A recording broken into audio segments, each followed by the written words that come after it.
Tarps Off Sports.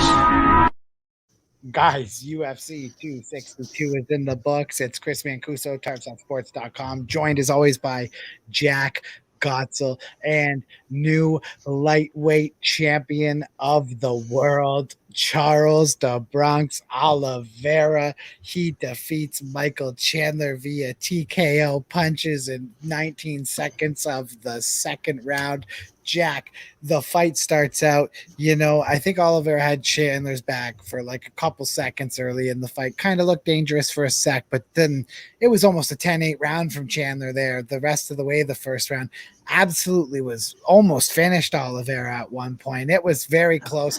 Oliveira comes out and within 19 seconds of the second round hits a left hook and puts Michael Chandler to bed. He has 9 fights in a row, and now he's the champion, man. What a performance for Charlie Olives. I mean, my God, did he silence the critics tonight? A lot of people saying, a broken Tony Ferguson or an old Tony Ferguson is the only real top guy he fought. He put, and I used to say that kind of thing too. I'm a believer now, man. Charlie Olives is the truth. That was an incredible performance. Yeah, I mean, we saw how Charlie Olives started his career. It was a little rocky for a while, and then he went on this big run. But then we started to say, like, who has he really beat? Because we saw the guys he lost to early in his career, and he's evolved since then. And I think he just proved that tonight. He cemented himself. But the way that fight went, I really thought Chandler had him finished in the first round. And I honestly think Chandler may have been the better fighter tonight. But he came into that second round, and I think he thought he hurt Oliveira a lot more than he did, and Oliveira slept him. So you know what? Hats off to Oliveira.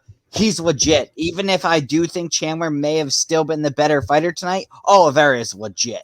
Oh, hell yeah. And now it looks like he'll take on the winner of Conor McGregor and Dustin Poirier. Now, if you're Michael Chandler, I look at a matchup between him and Islam Makhachev. What do you think about that? I think that could be an interesting matchup for Michael Chandler next. That could be an interesting matchup for Michael Chandler, or we could see maybe the loser of that McGregor-Poirier fight. If Poirier loses, that's a very good fight for Michael Chandler. And one of them can get right back into title mix right there. But what's next for Oliveira? Is it the winner of McGregor versus Poirier, or is it Justin Gaethje?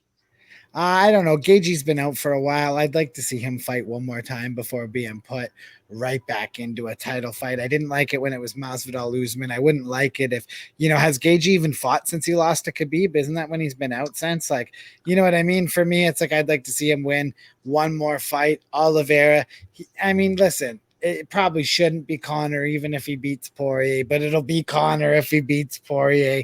Dollars and cents. Dana White, long bills, Dana. He keeps those bills stacked long. Or does Conor go up in weight again? You never can predict what Conor's going to do. Yeah, you don't know, man. One thing that we do know is it did not look good again tonight for Tony Ferguson. It was not Tony time at all. Beneil Dariush ends up winning this one via decision. It wasn't even close. It was a 30-27. And, Dariush continues an impressive run himself in which he hasn't lost since 2018. I think that was 2, 3, 4, 5, 6, 7 fights in a row. Yeah, that was the 7th win in a row for him as well. What's next for Dariush? It's going to be tough for him to find a dance partner because everybody in that lightweight division either has an opponent or it's like they might be a little ahead of Dariush.